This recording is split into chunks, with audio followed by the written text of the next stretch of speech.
Hello दोस्तों, video शुरू करने से पहले मेरे चैनल को सब्सक्राइब कर लो, साथ में बेल आइकॉन को भी प्रेस कर ले। अरे वाह, क्या मस्त डेकोरेशन है। होटल वालों को भी पता चल गया कि मैं शादी के लिए किसी को प्रपोज करने वाली हूँ।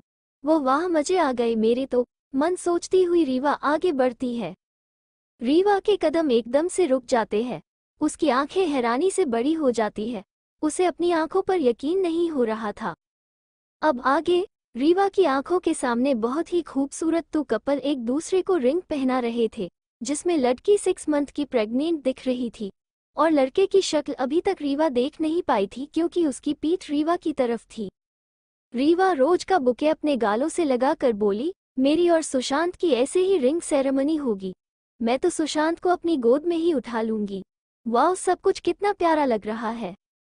थोड़ी देर का पॉज लेकर रीवा बोली, मुझे जल्दी सुशांत को प्रपोज कर देना चाहिए। मुझसे अब वेट नहीं हो रहा अपनी शादी का बूहू। सुशांत के रूम में जाने से पहले रीवा ने सोचा, उन नए नवेले कपल को मुझे कॉन्ग्रेचुलेशन बोलना चाहिए। लड़की कितनी क्यूट है मेरी तरह। रीवा उन कपल्स के पास जाकर अपने बुके से एक रोज निकलकर लड़की को देकर बोली, कॉन्ग्रेचुलेशन डियर।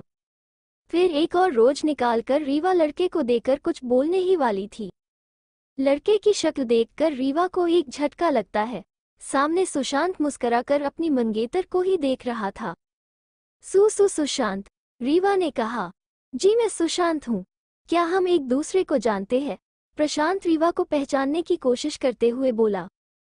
रीवा गुस्से से रोज का पूरा बुक्के सुशांत के मुंह पर मार देना चाहती थी। उसे जमीन पर पटक मुक्के मार मार कर उसकी नाक से खून निकल देना चाहती थी, लेकिन रीवा को उस लड़की पर दया आ रही थी। यार कितनी इनोसेंट है, ऊपर से बेचारी प्रेग्नेंट भी है। इस सुशांत से तो मैं बाद में निपट लूंगी, सोचकर रीवा बोली, मैं रीवा हूँ, मिस्टर सुशांत। रीवा सुशांत का हाथ आगे कर उसमें गुलाब का बुके रख गुस्से से हाथ को दबा देती है। सुशांत की हालत खराब हो जाती है। उसकी चोरी पकड़ी गई थी। दूसरी तरफ कल्कि अपने पापा के दिए ईमेल आईडी पर मेल डाल देता है। मास्टर, मुझे आपकी मदद की जरूरत है। मुझे ह्यूमन के छूने, सलाइवा और पसीने से एलर्जी है। मैं जानता हूँ आपके पास मेरी इस बीमारी का इलाज जरूर होगा। पीएलएस मास्टर, आप मेरी मदद कीजिए। कल्कि, कहाँ हो तुम?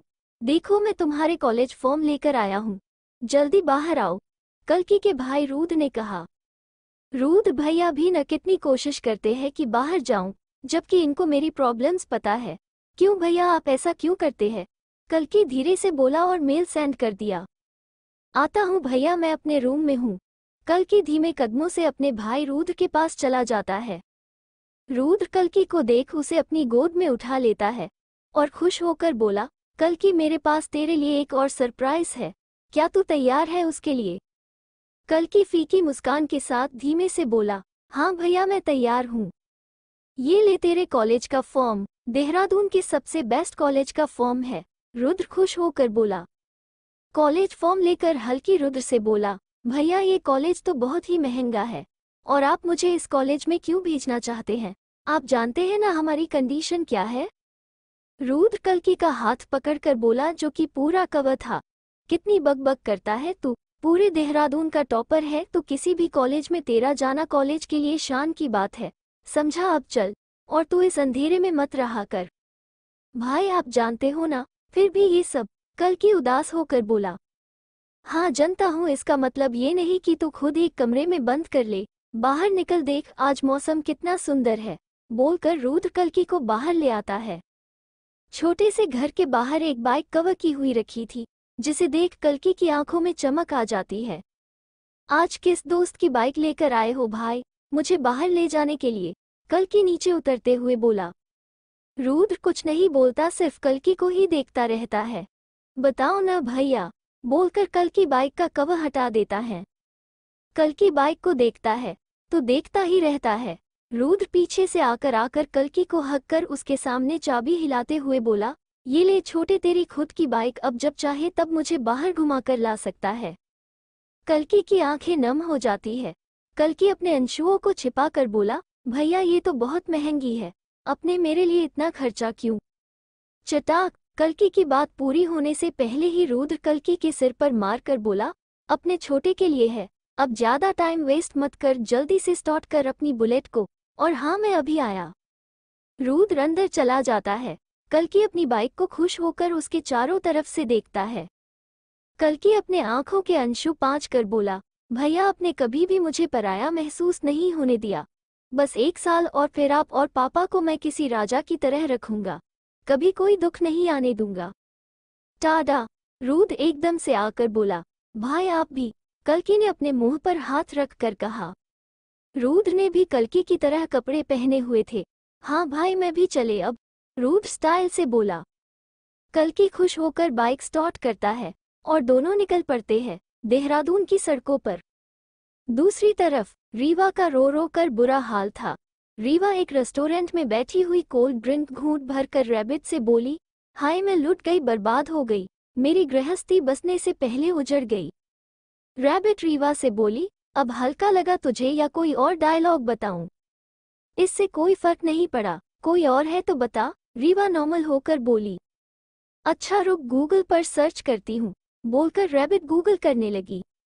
रीवा के फोन पर उसके पापा आदित्य मालिक का कॉल आता है। फोन पर पापा का नेम देख रीवा एकदम सीधी होकर बैठ जाती है। Hello dad. रीवा, अगर तुमने कल तक शादी नहीं की तो सारी प्रॉपर्टी ट्रस्ट में चली जाएगी, चॉइस तुम्हारी है, तुम्हें क्या करना है। क्या बात कर रहे हो पापा, अगर सारी ट्रस्ट में चली गई तो फिर आप क्या सड़क पर रहोगे?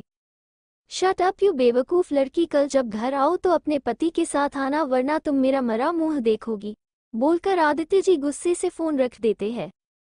पापा। हेलो पापा, अभी चले गए क्या? अंकल ने फोन रख दिया है, अब ये देख।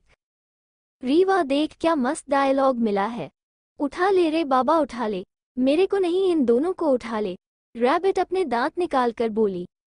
रीवा रैबिट को चुप करवा कर बोली, मुझे इंस्टेंट हस्बैंड चाहिए, गूगल कर कहाँ मिलेगा, मेरे बाप ने तो वॉट लगा दी मेरी। क्या तुझे पति चाहिए या नूडल जो गर्म पानी डाला और बन गया? रीवा अपना मुंह फाड़ कर बोली।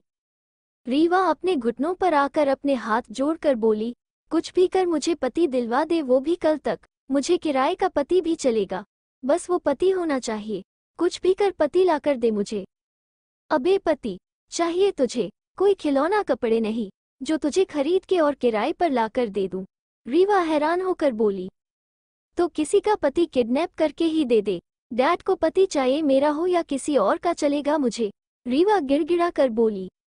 रीवा की बातें सुनकर कोई ठहाका मारकर हंस देता है और लगातार हंसे ही जा रहा था, वो चाहकर भी अपनी हंसी रोक नहीं पा रहा था। रीवा अपनी गर्दन घुमाकर देखती है, एक बहुत ही हैंडसम लड़का टेबल पर बैठकर हंस रहा था। हंसने से उसकी आंखें बंद हो गई थी, उसके ब्लैक सिल्की बाल बार बार उसके चेहरे पर आ रहे थे, उसके गुलाबी होठों से झांकते उसके मोतियों से दांत उसे और भी ज्यादा किलर लुक दे रहे थे, उसकी परफेक्ट जॉय लाइन के तो क्या ही कहने। रीवा जब उसे देखती है तो बस देखती रह जाती है। ये और कोई नहीं कल्कि था, जो रुद्र के कहने पर ही वहां आया था। रिसोर्टेंट खाली होने की वजह से रुद्र के कहने पर उसने अपना मास्क और कैप उतार दी थी। रीवा एकदम खड़े होकर बोली, इतनी सुंदर चीज मैंने आज तक नहीं देखी। दूसरी तरफ खूबसूरत मौत तुम्हारे लिए एक काम है, तुम्हें किसी लड़के को ढूंढकर उसे जान से मारना है, कीमत जो तुम बोलो। MSG send to be continue.